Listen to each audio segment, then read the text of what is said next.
What looked like a sleepy NBA trade deadline exploded.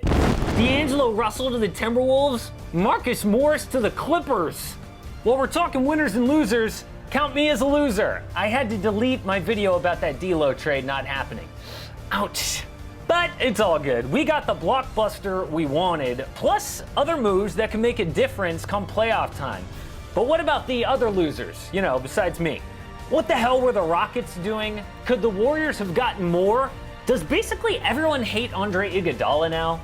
In this video, we recap how the deadline changed the league and break down the winners and losers around the NBA.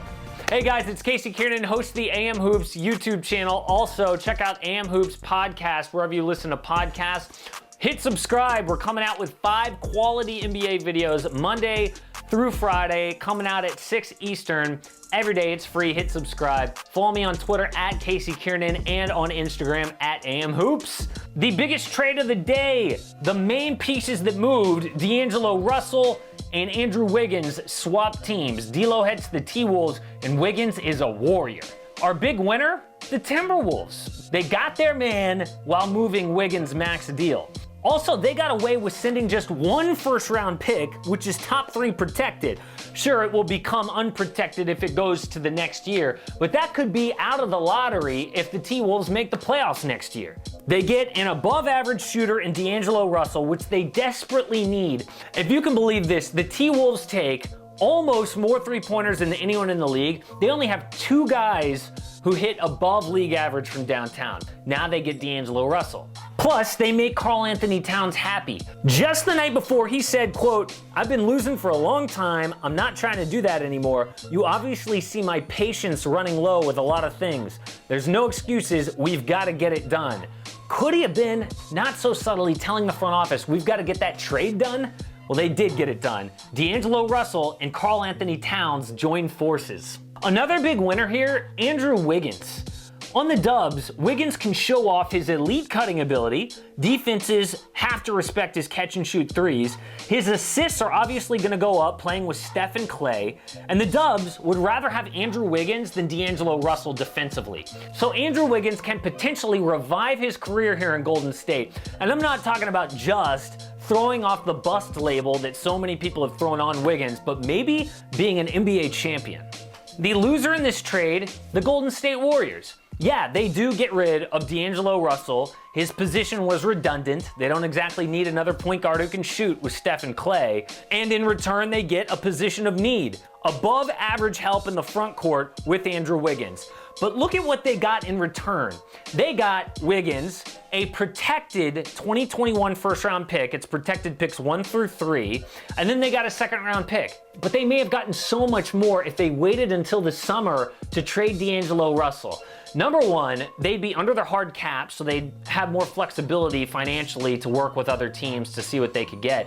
Plus, with that maybe top 3 pick they're gonna get for this awful season for the Warriors, they could package D'Lo and that top pick and try to get back a huge haul. Instead, they settled for the T-Wolves offer. Now that move's gonna be huge in the future, not so much for this year. The biggest move at the deadline for this season is Marcus Morris heading from the Knicks to the LA Clippers. The big winner in this trade are the Clippers. Number one, they keep Marcus Morris away from the LA Lakers. These 2 teams have been battling for players since the summer. First, it was the Kawhi Leonard free agency. Clippers won that. Now it's at the trade deadline. They're fighting over the same players. The Lakers wanted Marcus Morris. They weren't willing to put Kyle Kuzma in that deal, so the Clippers win that as well. And now it'll go for the buyout market where they'll battle for the same players there. Now on the court, Marcus Morris has made himself an elite 3-point shooter this year on the Knicks. He brings that to the Clippers. Shooting, 3-point shooting is at a premium in this league. Defensively, Morris is proven there as well, in the playoffs too. Of course, they've got to match up if they face the Lakers with Anthony Davis and LeBron James. Now, they don't have the size to match up with those guys just yet. We'll see in the buyout market. But the Clippers will take their chances with Kawhi Leonard, Paul George, and now Marcus Morris facing up defensively with LeBron and AD. But I don't count the Lakers as a loser here because this makes them almost guaranteed to get Darren Collison now in the buyout market. The loser in this trade is the New York Knicks. Why? Because they wanted a proven young player for Marcus Morris. And they weren't able to land either Kyle Kuzma or Landry Shamet, two guys that they inquired about. Yes, they did get a 2020 first-round pick from the Clippers. Two things. That pick is not going to be very high in that draft. And two, you still need to hit on that pick. And the draft is a crapshoot most times. What you want to get is a proven player, which Kyle Kuzma and Landry Shamet are. They weren't able to land either. The third biggest trade on deadline day, though, was Andre Drummond joining the Cleveland Cavaliers. It's not often you can say the third biggest deal involved an all-star making almost $30 million. And I know a lot of us saw that come across our phones, the Woj bomb shams, and we were like, what? Drummond to the Cavaliers? Like, what's that all about? And I had that same question, but then when you think about it, all they had to give up was 2 minor role players and a second-round pick. And if you're the Cleveland Cavaliers, why wouldn't you pay that price to try out Andre Drummond for a few months, 3 months? And since Tristan Thompson, their current center, has expressed wanting to leave the team, he's a free agent this summer, maybe Andre Drummond is your solution at center going forward. At least they'll have 3 months to try out the experiment and see how it fits. To me, the winner in this trade is the Detroit Pistons because they get rid of Andre Drummond. They did not want him to opt into his contract, almost $30 million, which I think he's going to do because he's not going to find that much in free agency, I don't think. And if he did opt in, they would have to start their rebuild a year later because they'd have Blake Griffin's big contract, Andre Drummond's big contract. Forget all that. They can start their rebuild this season.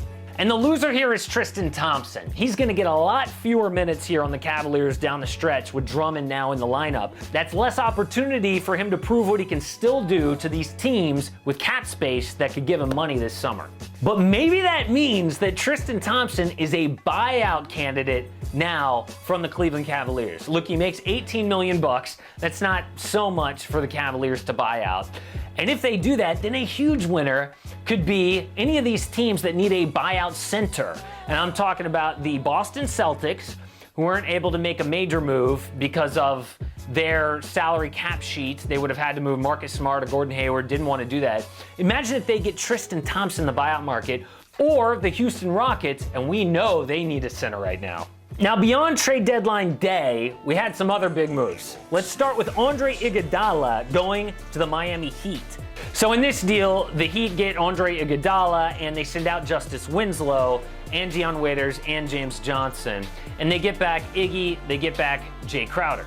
Big winner in this one, Andre Iguodala. You know what? CJ McCollum said it best. He said, bruh, you're a legend, Andre. My guy sat half the season, spent time with his family, promoted his book, sharpened up his post-retirement plans, and cashed out. Respect, bruh. Now, it's true. If all of us could just sit back, collect a fat check, and get an even fatter check from a different team, we would all do it. But when we actually see someone do it with a big smile on their face, it kind of makes us feel like Dillon Brooks. You know, I can't wait till we find a way to trade him so we can play him. And I can just be to show him what really Memphis is about. That's right. Andre Iguodala is a big winner here, but Iggy's reputation is a big loser. If you just look at the comments underneath his little video he sent out through the Undefeated's Twitter, it's like everyone hates Andre Iguodala right now. But still, he's a big winner, and so is his Miami Heat because they get Jay Crowder, they get Andre Iguodala, 2 veterans who will help them throughout the playoffs and down the stretch. But also, they shed $30 million in salary, and they retain that cap flexibility for the summer of Giannis in 2021.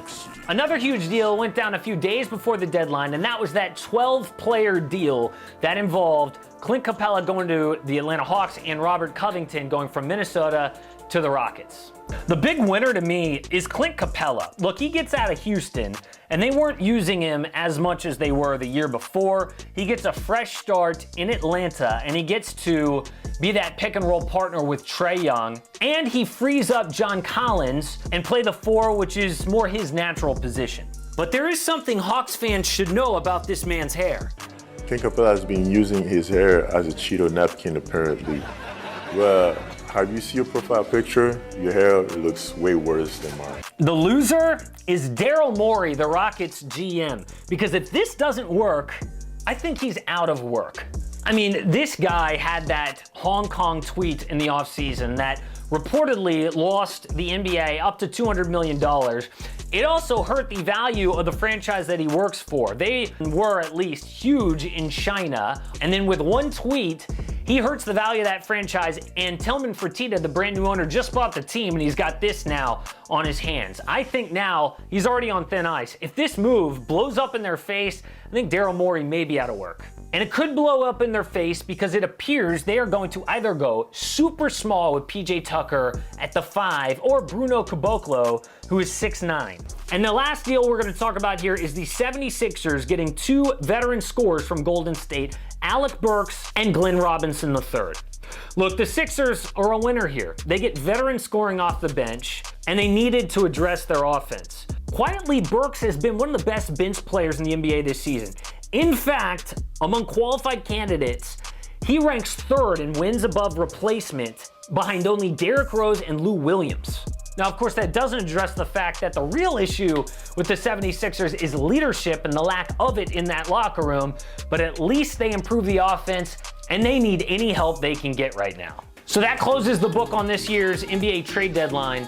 Of course, we won't know the actual winners and losers until after the season, after the dust has really settled, but we're all winners today because of how fun those last few hours were. Support AM Hoops and click subscribe. Don't miss a daily NBA video.